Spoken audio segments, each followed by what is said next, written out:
یہ صورتحال گزشتہ چند برسوں سے تشویشناک صورت اختیار کر چکی ہے۔ جب کسی ایریے میں کوئی نہ کوئی ایکٹیویٹی ہوتی ہے، چاہے وہ نیچرل ہو، ارتھکویک ہو، فلڈ ہو، تیز بارشیں ہوں، یا ہم اس ایریے میں جا کے اربنائزیشن کرتے ہیں، ہم ادھر کلٹیویشن کرتے ہیں، ہم ادھر روڈز بناتے ہیں، اس کی وجہ سے سلوپس جو نیچرل سلوپ ہے وہ ڈسٹرب ہو جاتی ہے اور پھر یہ سلائڈز کریٹ ہوتی ہیں۔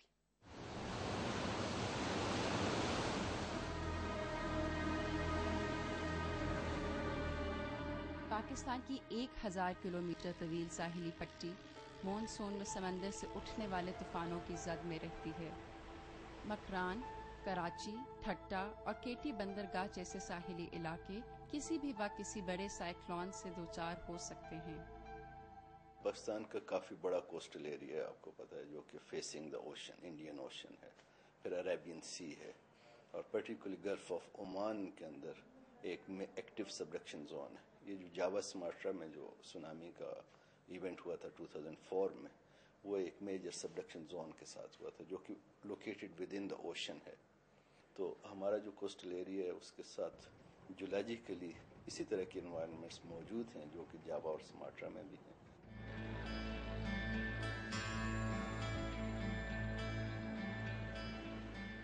قدرتی آفات کے علاوہ انسان کے پیدا کردہ مصائب بھی قومی ترقی اور قدرتی ماحول کے لیے خطرناک ہیں۔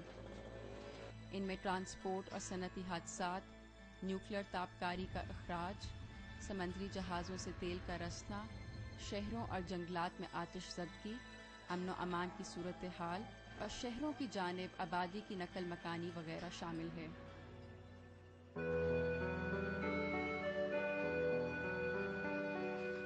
آفات، حادثات اور مصائب چاہے قدرتی ہوں یا غیر قدرتی نہ صرف انسانی المیوں کو جنم دیتے ہیں بلکہ یہ غربت، بے روزگاری، اقتصادی مواقع کی کمی اور مجموعی انسانی ترقی پر بھی شدید منفی اثرات مرتب کرنے کا باعث بنتے ہیں۔ اگر آپ دیکھیں دنیا بھر میں جہاں جہاں صرف ترقی پذیر ممالک نہیں بلکہ اگر آپ جو ڈیولپ کنٹریز دیکھیں ان میں بھی اگر کوئی نیچرل ڈیزاسٹر آیا ہے یا مین میڈ ڈیزاسٹر کوئی اگر آیا ہے تو اس کے تینوں فرنٹس کے اوپر میجر اس کا امپیکٹ ہوتا ہے، جی، سوشل، اکنامک اور انوائرمنٹل فرنٹس کے اوپر۔ لیکن یہ تینوں فرنٹس ایسے ہیں جس پہ بہت زیادہ نقصان ہوتا ہے اور اس کو مینج کرنے کی بہت سخت ضرورت ہے۔ پاکستان کی معیشت تیزی سے ترقی کر رہی ہے۔ گزشتہ چند برسوں سے قومی معیشت میں 6% کی متاثر کن شرح سے اضافہ ہو رہا ہے۔ کاروباری سرگرمیاں ہوں یا تجارت کا میدان، مواصلات کا شعبہ ہو یا ٹیلی مواصلات کی سہولیات، قومی زندگی کے ہر شعبے میں اس اقتصادی ترقی کے خوشگوار اثرات محسوس کیے جا سکتے ہیں۔ پاکستان میں گوادر جیسے عظیم الشان ساحلی شہر بسانے پر توجہ دی جا رہی ہے۔ اس کے علاوہ موٹر ویز جیسے بڑے تعمیراتی منصوبوں پر بھی تیزی سے عمل جاری ہے۔ ضروری ہے کہ اس قسم کے عظیم الشان ترقیاتی منصوبوں کی پلاننگ کے دوران رسک مینجمنٹ اور قدرتی ماحول کی حفاظت کا خیال رکھا جائے۔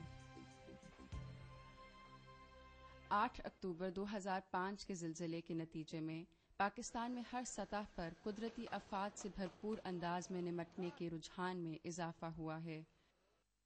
اس سلسلے میں حکومت پاکستان نے نیشنل ڈیزاسٹر مینجمنٹ آرڈیننس منظور کیا ہے، جس پر عمل درآمد کے لیے صوبائی، ضلعی اور میونسپل کی سطح پر نیشنل ڈیزاسٹر مینجمنٹ اتھارٹی کا قیام عمل میں لایا گیا ہے۔ نیشنل ڈیزاسٹر مینجمنٹ اتھارٹی کی ضرورت محسوس تو میرے خیال میں چند سال پہلے کر لی گئی تھی، کیونکہ قومی سطح کے اوپر ایسا کوئی ادارہ نہیں تھا جو کہ قومی سطح کے کسی حادثے کو بطریق احسن مینج کر پاتا۔ لیکن سم ہاؤ اس کا وجود نہیں ہوا۔ 8 اکتوبر کے زلزلے کے بعد فیڈرل ریلیف کمیشن کو اچانک بنایا گیا، جس کی ذمہ داری مجھے سونپی گئی۔ اس وقت شدت سے احساس ہوا کہ کوئی نہ کوئی ادارہ پہلے سے موجود ہونا چاہیے تاکہ اس قسم کے حادثاتی واقعات کو بطریق احسن ایک کوآرڈینیٹڈ مینر میں مینج کیا جا سکے۔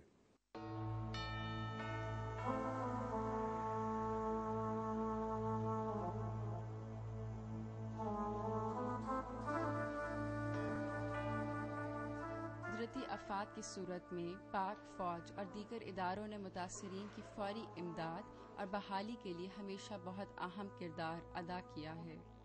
شہری سطح پر ہونے والے حادثات میں شہری دفاع کا کردار بھی ناقابل فراموش رہا ہے۔ اس کے علاوہ ریسکیو پولیس بھی حادثات کے دوران متاثرہ شہریوں کو خطرات سے محفوظ رکھنے کی کوششوں میں بڑھ چڑھ کر حصہ لیتی رہی ہے۔ آفات کی صورت میں سماجی اور معاشی مسائل کا مقابلہ کرنے کے لیے UNDP اور دیگر غیر سرکاری تنظیمیں بھی قدرتی آفات کا شکار ہونے والوں کی بروقت امداد کی فراہمی اور بحالی کے لیے اپنے تمام انسانی اور مادی وسائل بروئے کار لا رہی ہیں۔ UNDP مدد کر رہا ہے اس سوچ کو آگے لے جانے کی، اس کام کو آگے بڑھانے کی۔ تو وہ آئندہ 3 ماہ میں ہمارا پروگرام ہے کہ وہ جو پروونشل ڈیزاسٹر مینجمنٹ پلانز جو ہیں ان کے حکام خود تیار کریں گے۔ ٹریننگ دینا، عوامل دینا، بندے اس قسم کے دینا جو اس کو آگے بڑھا سکیں، we would provide. تو there is an intention both on the part of the government of Pakistan, UN, all other interested parties to move it further.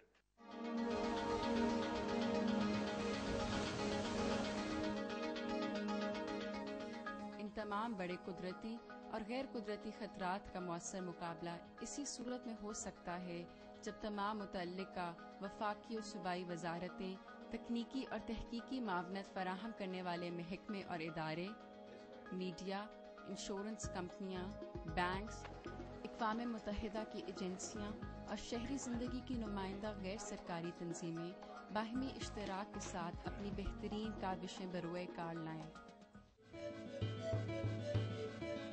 ہم سب کو مل کر قدرتی آفات اور خطرات کا مقابلہ کرنا ہوگا تاکہ ہم بھی عالمی برادری میں ایک زندہ اور پائندہ قوم کے طور پر جانے جائیں۔